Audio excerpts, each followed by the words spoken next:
My name is Alara Finch, and I have learned that the quietest rivers often run the deepest. For much of my life I felt like a tributary, a small stream expected to flow into the grand, glittering river that was my family's narrative. It took years of carving my own path through unfamiliar landscapes to understand that my strength wasn't in joining their current, but in finding my own way to the sea. My story, or at least this chapter of it, circles back to a single evening, bathed in the honeyed light of a late Vermont summer. It was the kind of evening that poets write about in New England, the air smelling of cut grass and blooming peonies, the green mountains a soft, hazy silhouette against a sky blushing with sunset. It was the night of my sister Chloe's engagement party, held in the sprawling backyard of the house where we grew up, a place that held the ghosts of 1,000 childhood joys and 100 silent heartaches. Returning to Maple Creek always felt like slipping into a sweater that no longer fit.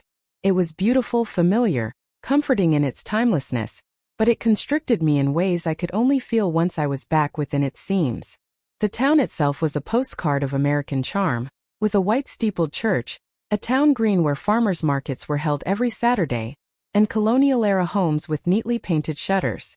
It was a place where roots grew deep and everyone knew not just your name, but your grandfather's name, and the story of that one time your great-aunt scandalized the town by wearing trousers to a church picnic in 1952. I parked my 10-year-old Subaru, affectionately named the Tortoise for its steadfast and unhurried nature, a few streets away from my parents' house on Hemlock Lane. The walk gave me a moment to breathe, to smooth down the simple linen dress I wore and gather the quiet armor I'd learned to don for these occasions. The sound of laughter and the gentle clinking of glasses grew louder as I approached, a familiar melody of familial celebration that had always felt slightly off-key to my ears. The backyard was a scene straight from a magazine Chloe undoubtedly curated. White fairy lights were strung between ancient maple trees, casting a magical glow over the long tables draped in cream-colored linen. A string quartet played softly near a rose garden my mother tended with religious devotion. Everyone was there. Aunts, uncles, cousins who had all stayed within a 50-mile radius of Maple Creek, and neighbors who had watched me grow from a gangly, bookish child into a woman they no longer quite understood. My mother, a woman whose elegance was as carefully constructed as her prize-winning hydrangeas, met me at the edge of the stone patio. Her smile was genuine, but her eyes held a flicker of something I knew well, a gentle, loving anxiety about my very presence. "Alara, darling, you made it," she said, her voice a soft murmur as she kissed the air beside my cheek. "We were getting worried."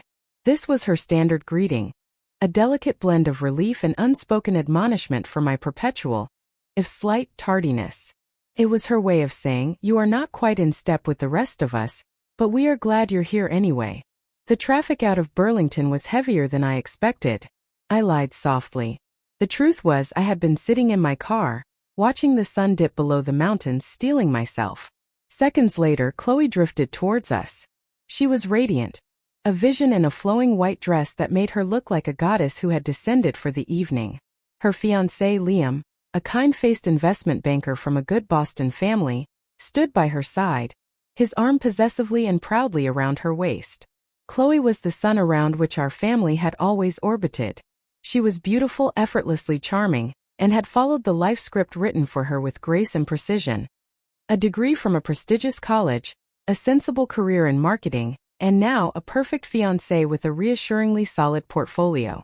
"Alara, you look comfortable," Chloe said, her eyes sweeping over my simple dress and flat sandals.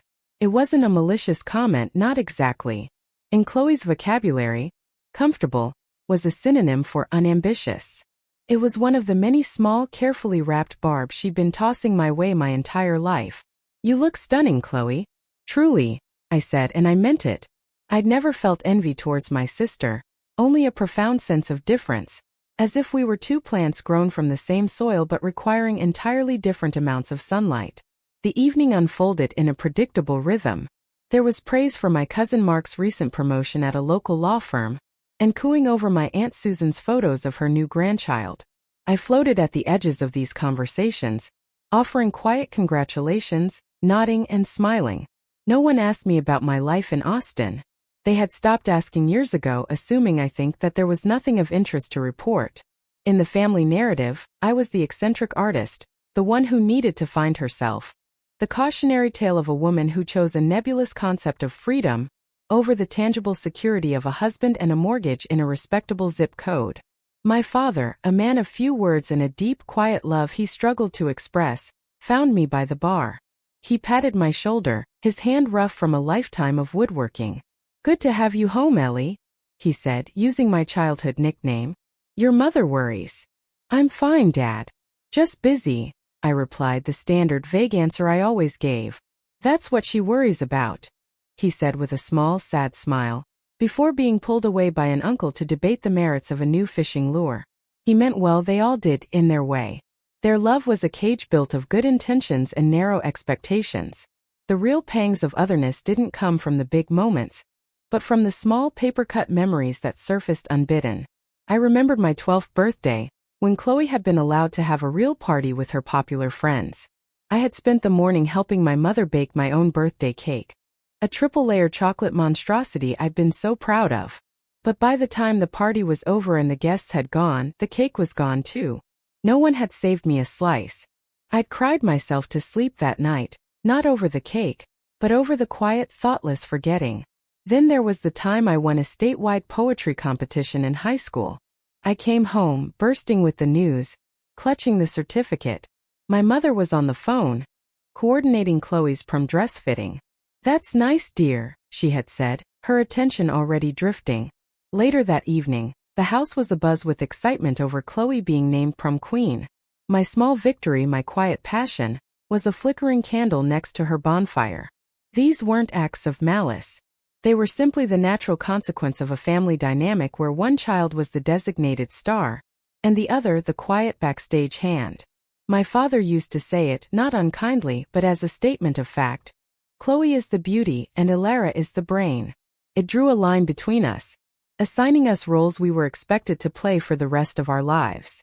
They celebrated what they understood, and what they understood was tangible conventional success. A prom queen sash was more real to them than a poem. A diamond ring was more valuable than a quiet, hard-won independence. The decision to leave Vermont wasn't a dramatic storming out. It was a slow, quiet erosion of my spirit. The final grain of sand was dislodged when I was 21, a year before I graduated from the University of Vermont. I had started a small online business selling my digital art prints and hand-bound journals. It wasn't much, but it was mine. I'd made my first $1,000 and feeling proud, I mentioned it at a family dinner. My Uncle Jeff, a man who measured worth in stock options and square footage, had chuckled. $1,000? That's cute, Ilara.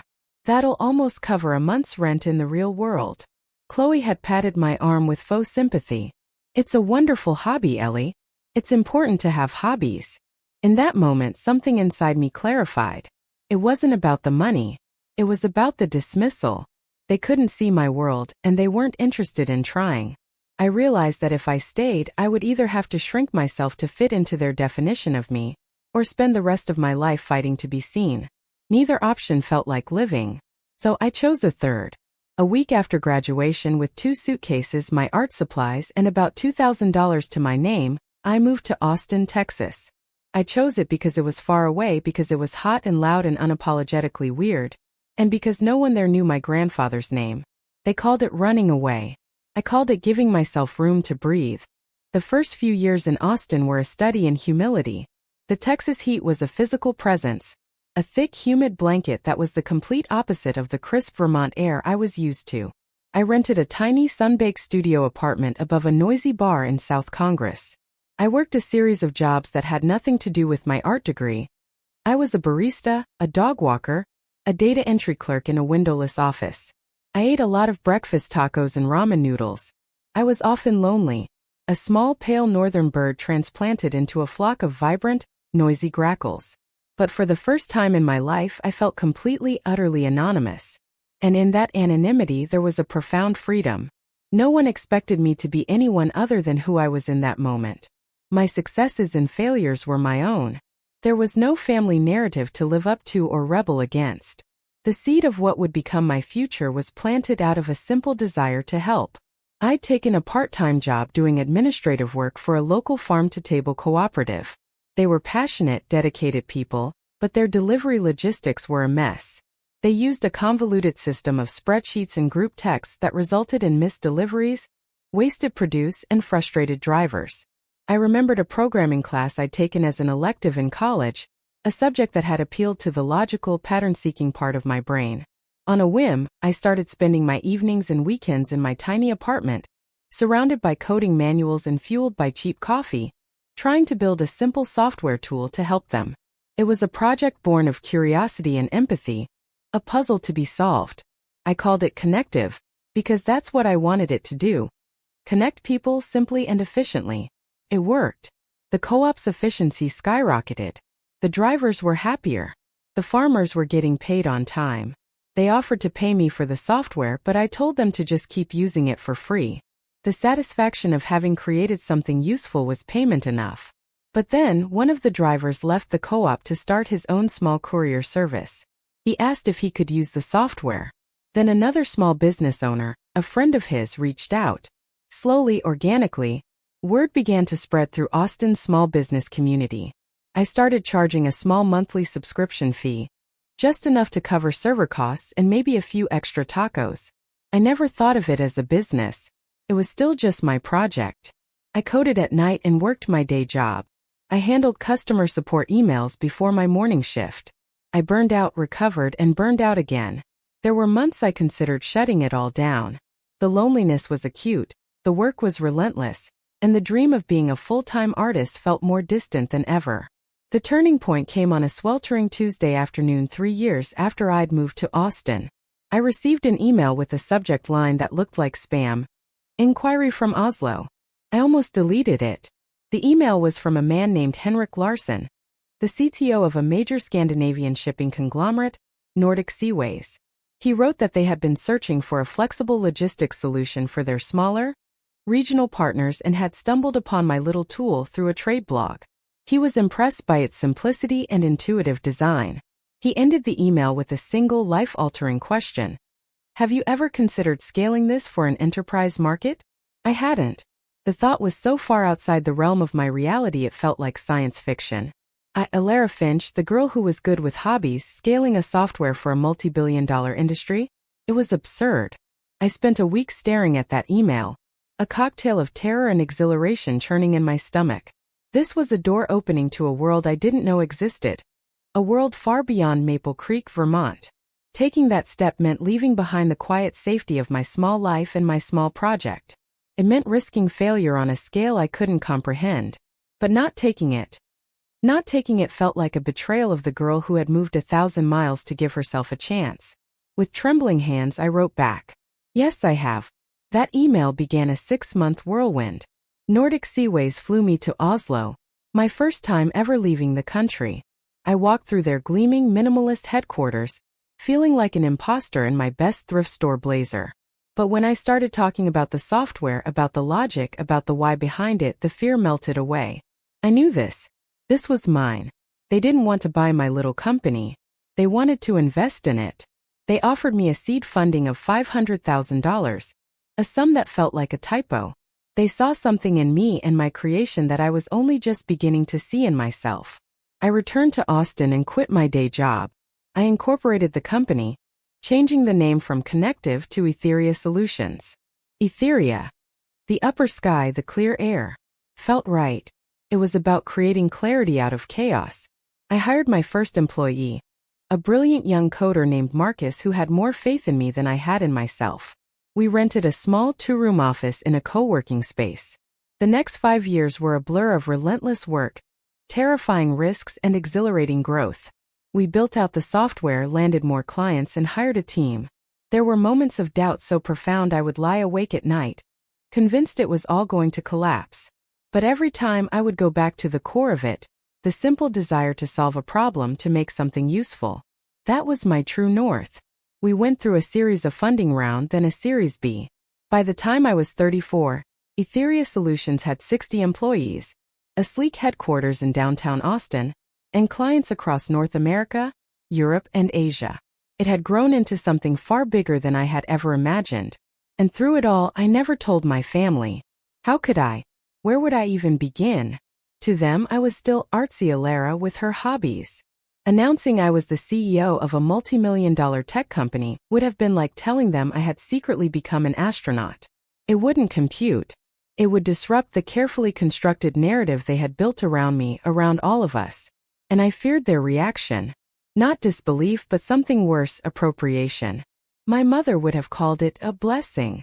My sister would have found a way to frame it as a reflection of the family's good breeding. They would have tried to absorb my success into their story, stripping it of its most essential element, that I had done it alone, far from the world that had defined me. So I kept my two lives separate. In Austin, I was the founder and CEO of Etheria. When I flew home for holidays, I was just Alara, the quiet daughter, slipping back into my ill-fitting sweater. I kept my old Subaru. It was paid off, it ran perfectly, and it reminded me of the years I had nothing but grit and hope. I didn't buy designer clothes or extravagant jewelry. My wealth wasn't for show. It was for security, for freedom, and for the ability to build something meaningful. It was the quiet, deep river flowing unseen. The ultimate test of this emotional boundary came when I was 28. A sudden, searing pain in my side turned out to be a ruptured appendix. It quickly became septic, and I spent 2 weeks in an Austin hospital, drifting in and out of a feverish haze. It was the closest I've ever come to dying. Not one person from my family called. I hadn't told them, of course. Why worry them? But the silence from their end was absolute. My roommate at the time, a kind musician named Ben whom I'd found on Craigslist, was the one who brought me clean clothes and lukewarm soup from the hospital cafeteria. He was the one who listened to me cry in frustration when I was too weak to shower on my own. A near stranger showed me more care in those 2 weeks than my family had in years.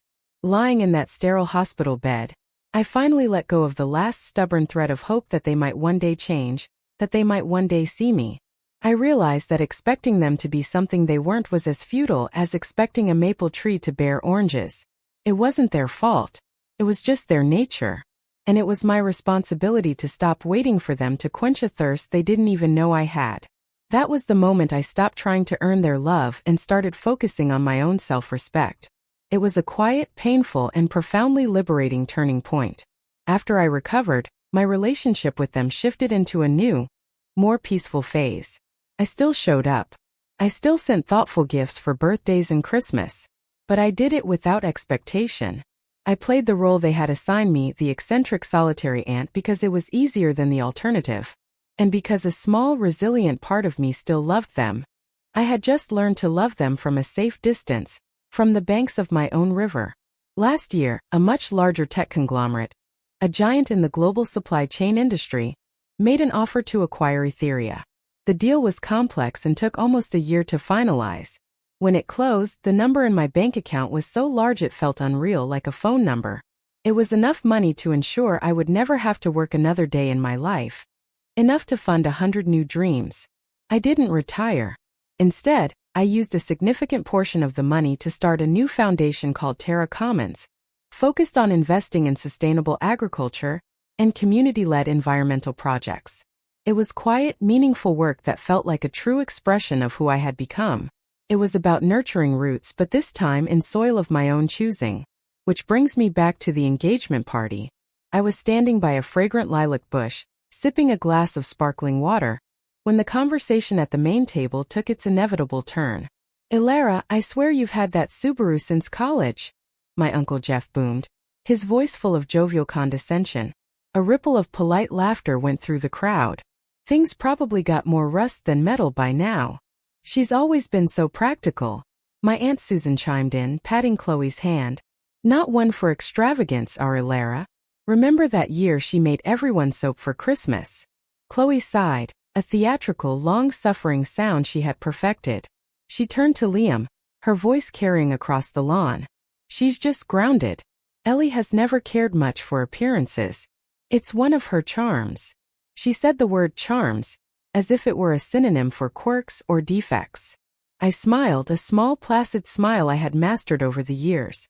It was my shield. It said, "Your words cannot touch me here."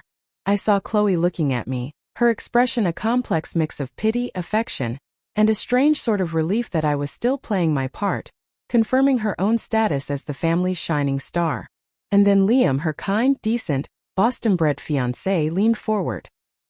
He had been quiet for most of the evening, observing the family dynamics with a thoughtful expression.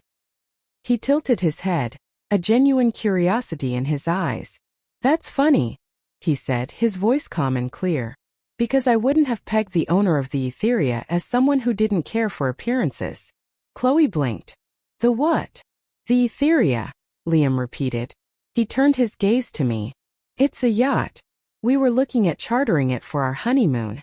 It was docked in a fjord near Bergen in Norway last month when I was there for a conference. It's one of the most beautiful boats I've ever seen. Custom-built. Incredibly modern, completely sustainable. A work of art." The broker mentioned the owner was a tech entrepreneur from Austin. He said her name was Alara Finch. He paused, looking directly at me. I figured it had to be a coincidence. But now I'm not so sure. A profound and sudden silence fell over the backyard. The only sounds were the chirping of crickets and the distant, mournful call of a loon from the nearby lake. Every eye at the table turned to me. Forks hovered over plates of half-eaten salmon. My mother's polite smile froze on her face. My father stilled, a deer caught in headlights. And Chloe went pale. The color drained from her face, leaving her radiant skin looking like fine, translucent porcelain. In her eyes I saw a flicker of disbelief, followed by a dawning horror. This was not in the script. I held Liam's gaze. He wasn't trying to expose me. He was simply connecting two dots, a man of logic and facts. He had no idea he had just lit a match in a room full of emotional gasoline. I took a slow, deliberate sip of my water. The glass was cool and steady in my hand. Then I looked around at the stunned faces of my family, the people who had loved me and dismissed me in equal measure for my entire life. There was no triumph in my heart, no desire for revenge. There was only a quiet, resounding sense of peace. The river had finally reached the sea. "Yes," I said, my voice as calm and clear as the evening air. "That's mine." A beat of silence. Then another. My cousin Mark's jaw had literally dropped. My mother looked as if she was trying to solve a complex mathematical equation in her head, and all the numbers were wrong. Liam, to his credit, just looked impressed. "Wow. The work you're doing with sustainable tech is incredible. I read an article about your new foundation, Terra Commons. It's revolutionary." My sister made a small choke sound. She tried to laugh, but it came out as a strangled gasp. "She's joking," she said, looking around for confirmation. "Ellie, you're joking, right?" I slowly folded my linen napkin and placed it on the table. I stood up, my movements unhurried. "Actually," I said, my voice gentle but firm, "it's getting late, and I have an early meeting tomorrow. I should be going." "But we haven't even had the cake yet," my mother said, her voice a little too high, a little too shrill. "I know," I said softly. "It looks beautiful." I walked around the table, a silent constellation of stunned faces. As I reached the edge of the patio, I heard my Uncle Jeff whisper to my father, his voice full of awe and confusion. "She has a yacht?" No one followed me. I walked down the stone path, through the gate, and out onto the quiet tree-lined street. The air felt different, lighter. The short walk back to my car felt like the longest and most liberating journey of my life. I slid into the driver's seat of my old Subaru, the familiar scent of books and coffee grounds greeting me like an old friend. I didn't start the engine right away. I just sat there, my hands on the worn steering wheel, and looked at my reflection in the rearview mirror. The porch lights of my parents' house were a warm, distant glow. Inside that house, a story was being frantically rewritten. Narratives were being dismantled and reassembled. I knew my sister. She would be scrambling, trying to fit this new, impossible piece of information into the puzzle of her world. But for the first time, the story was no longer hers to control. The truth had arrived not with a bang, but with a quiet, undeniable clarity. And the most beautiful part was that it hadn't come from me. It had come from an outsider, from someone they respected, from the man Chloe had chosen to build her life with. His validation made it real in a way my own words never could have. I drove away from Hemlock Lane with my windows down, the cool Vermont night air washing over my face. I didn't feel angry or triumphant. I felt free. Free from the weight of their expectations, free from the need for their approval, free from the small cramped box they had built for me. Later that night, tucked into my bed at a small inn in Burlington, my phone buzzed. It was a text from Liam. I am so sorry. I had no idea. I hope I didn't make things uncomfortable. I smiled. I typed back. Don't be. Uncomfortable is my family's default setting. Tonight was just clarity. A moment later, he replied with a simple thumbs up emoji. It was enough. The next morning, a text from my mother arrived. Why did you never tell us? I stared at the question for a long time. It was a question born not of curiosity, but of bewilderment and perhaps a little hurt. How do you explain to someone that you couldn't tell them because their perception of you was the very thing you had to escape to become yourself? How do you say I couldn't share my victories with you because you never learned how to celebrate my small ones? I didn't reply. My silence was the only honest answer I could give. 2 days later, as I was boarding a flight back to Austin, my phone buzzed again. It was from Chloe. One word. Call me. I looked at the message, a flicker of the old hope stirring within me. Maybe this was the beginning of a new chapter. Maybe finally we could meet as equals, two different rivers flowing in their own directions, but from the same source. Maybe she was ready to see me, the real me, the one who had been there all along. Or maybe not. But as the plane ascended, banking over the vast, sparkling expanse of Lake Champlain, I realized it didn't matter as much as it used to. The closure I had been searching for wasn't a conversation or an apology. It was the quiet, unshakable knowledge of my own worth. It was the peace that comes from building a life on your own terms from the ground up. I had found my own way to the sea, and I knew with a certainty that filled my entire being, that my journey was far from over. I was finally ready to see where the current would take me next.